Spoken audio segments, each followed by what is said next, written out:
Hey guys, what is up? Raymage here doing another World of Tanks 360 review. Today guys, we're at tier 10 with the T-62a medium tank. This is the pinnacle of the Russian medium line. So let's go ahead and look at the packages, or lack thereof. No need to worry about it because hey, it's a tier 10. You don't need to be worried about that kind of shit. You got a 580 horsepower. You have a 100mm gun with 9.1 rounds a minute. The 100mm U8 TS is outstanding. 264 pen, 320 damage, 2-sec aim time, 0.3 to 0.4 accuracy. Bear in mind those are probably potentially rounded up or rounded down. Your traverse speed is 56 degrees per second. Your turret armor is 240 in the front, 161 in the sides, and 65 in the rear. You have 48 traverse speed and 400 meters of view range.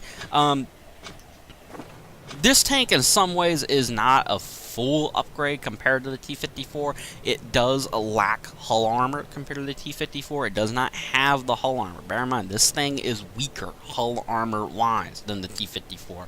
And depending on what gun you use, this tank is either going to correct it's going to correct the rate of fire issue regardless. You're going to have a blistering rate of fire that no medium tank can match in this game. It is unbelievable how much death and destruction you can cause with this gun just because of the rate of fire alone. It is blistering. But me, I came from the D54 100mm gun, and this thing was unbelievably good. Now, if you went with the 50M package, as I heard a lot of people have done, and it wasn't a bad gun, I'm actually going to go back and get it. This gun is going to be refreshing, not only because of the pen, but you will like the aim time that is unbelievably good. Now, things to note, when you are playing this tank, you definitely want to abuse hull down. You want to do that at all costs, but you want to be careful with side scraping. You really, if you can help it, you don't want to put yourself out there at all. I mean, with the 54, I felt like I could get away with some side scrapes, but not so much in the 62a, especially since it has very weak side armor. Now, don't worry about the lack of hull armor too much, because the 54 really didn't have much hull armor neither, and you think about the guns that are going to get shot at you often, pretty much it's the angle and the slope in the armor that is going to save you. Now, of course, this is no Russian, or this is no German medium, but the slope still does save you. Alright guys, I'm going to go ahead and switch to some gameplay. I'll catch you guys back here in a moment. Okay guys, here we are with the gameplay. This is Erlenberg on Assault. This was actually for a loss, and it's rare, you ever see me do a match where I lose, but I figured this was typical of the tank. I figured it'd be a good way to show off what it was capable of. It didn't quite show off some of the stealthy ways the T-54 can play, and the T-62a I feel like shows that off perfectly. At least in this gameplay, I show how you can play the T-54 and, most importantly, the T-62a a bit of a stealthy, sniping kind of medium tank that can brawl very effectively. Most of these Russian mediums play almost kind of like scouts in some ways, simply because of their great power to weight ratio. They can just take off, run, and really do some aggressive scouting if you know what you're doing. Here we're actually going to run up here on the hills on the mounds because we started on the south side of the map. Now I'm going to poke up and you're going to see just how stealthy this tank is. Now bear in mind, I do have the camouflage skill maxed out on this tank, but and yet I kind of wonder how much of that is the camouflage skill in conjunction with the normal regular stealthiness of this tank. So you have to maybe look at that and kind of judge for yourself. But here I poke up and I start looking around, I creep up, and there we go. First target, IS-8. Now I didn't like the shot at first, but here I go ahead and take a shot, hit the lower plate, long distance. That's the accuracy and the aim time of the tank. Start wiggling, zigzagging, because I know they got artillery. Didn't want to take a risk. Now, the thing to note when you play this tank, you don't want to be sitting on hills and playing on them like I am here. You're playing on not with the intention of peeking over and shooting people, but you're playing them in really with the mind of getting into a dip or a bend in the terrain where you can sit there and go hull down and do what you're gonna do. Now, I'm looking for that, and I know where it is here on this map. Now, I spot another tank. I'm looking, that was a T-110E5. Now, I know they probably have tank destroyers set up. I don't think they're stupid. They should. Anyways, I'm going to go ahead and push up here, and I know where the bend is. The opfor is not keen on pushing over and taking any hits. So, I rush up here, and this is where the dip in the terrain is, and I'm going to take full advantage of it. And it's right in front of this house. You'll see it right there, and it's actually just enough to cover the hull of the tank. There's the Yak Panther 2. I figured they had a TD, so I go ahead, peek over the cover, take aim, shoot him. That's the aim time coming into play there. I think with the T-54, I probably would have had no choice but to rush the shot because of the D-54 package. The other 100mm gun might have been able to pull that off, but I can tell you right now, as someone that's been using the other gun simply because of the pen, this gun on this T-62 is just unbelievable. I hit the 183 here, decide, I'm not going to let that guy back down that hill without getting shot. He can one-shot some of the tanks in this game. I'm not letting him walk down that hill without getting hit. The IS-8 here is getting shot now. I believe he gets killed by one of my teammates. And this is the advantage of this tank. Nobody knows I'm here, and I begin to formulate a plan that, alright, I'm going to go ahead and go over this hill, and I'm going to sneak around. And it goes horribly wrong because a T-95 spots me. But I'm going to go ahead and talk about equipment. I believe medium caliber gun rammer, I mean, for me, that's standard. I run that on all my tanks. But I think since this tank specializes in its rate of fire, it's kind of something you have to consider. Coated optics, I feel, that's a must on almost all medium tanks.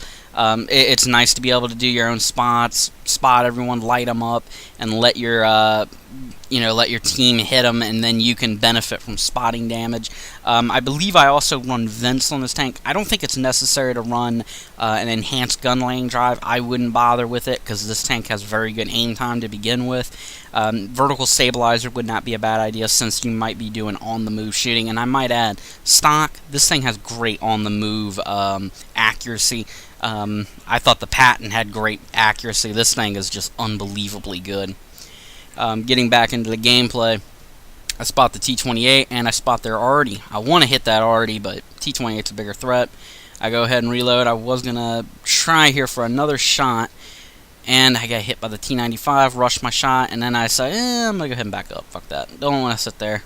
I don't want to get hit. Fortunately, the T-28's like, no, I'm going to go ahead and shoot at somebody else. Now, that could possibly, the reason he turned away could have been possibly because I was hull down. He only had a shot at my turret. He didn't like his shot.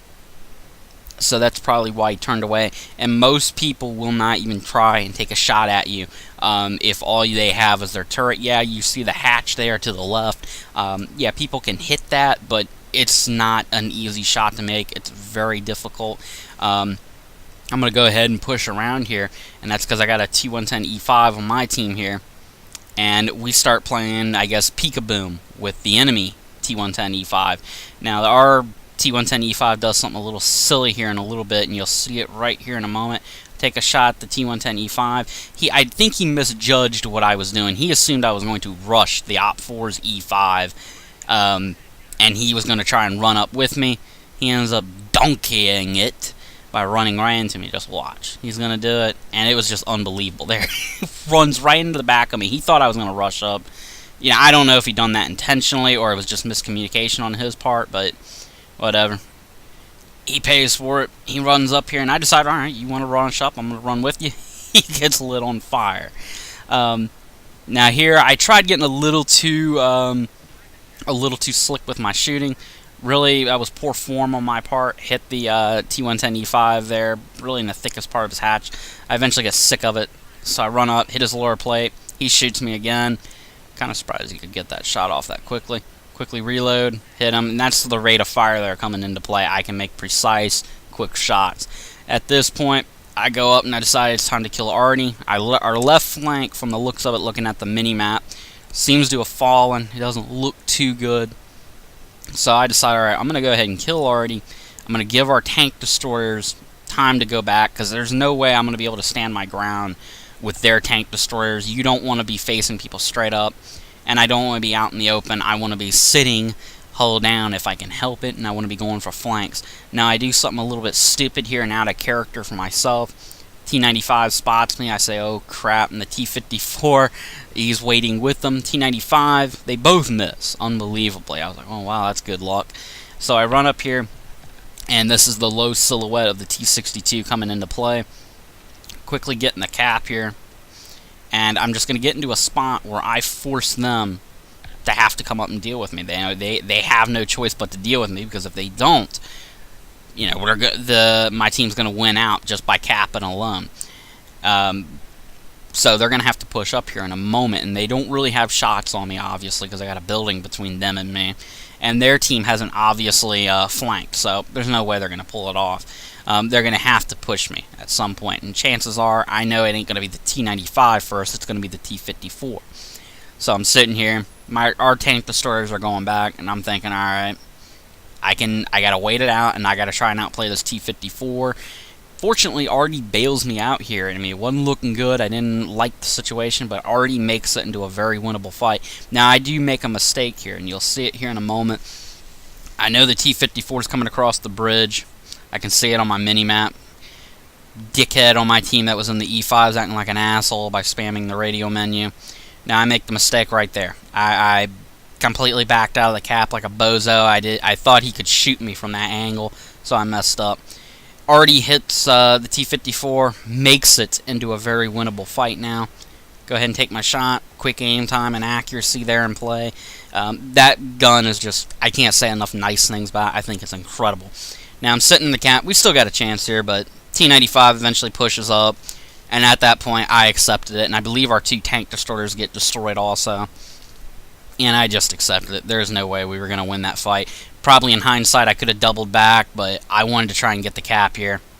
And there was nothing I could do. I mean, this was just a, you know, bad situation. And, you know, well played on the T-95's part. He was smart enough to know, hey, I got to get up here and force this guy to back up or kill him.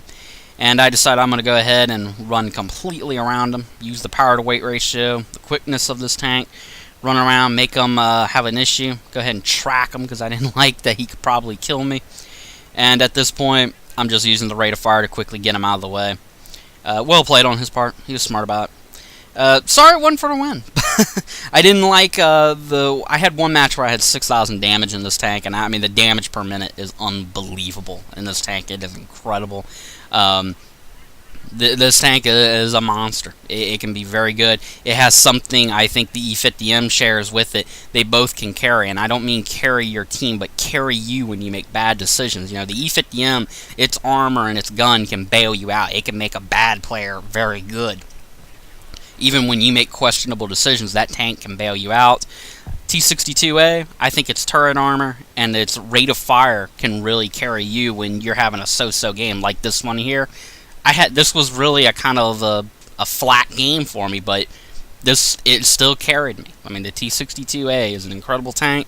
You love mediums, I would definitely suggest getting it. It's an outstanding tank. It's a direct hard counter to the E50M. It's I would say it and the E50M could definitely make the claim that they are the 2 best medium tanks in the game. Alright guys, this gameplay is coming to an end. I will probably be doing the British mediums, not next week, but the week after next. So, I'll catch you guys later. Peace out.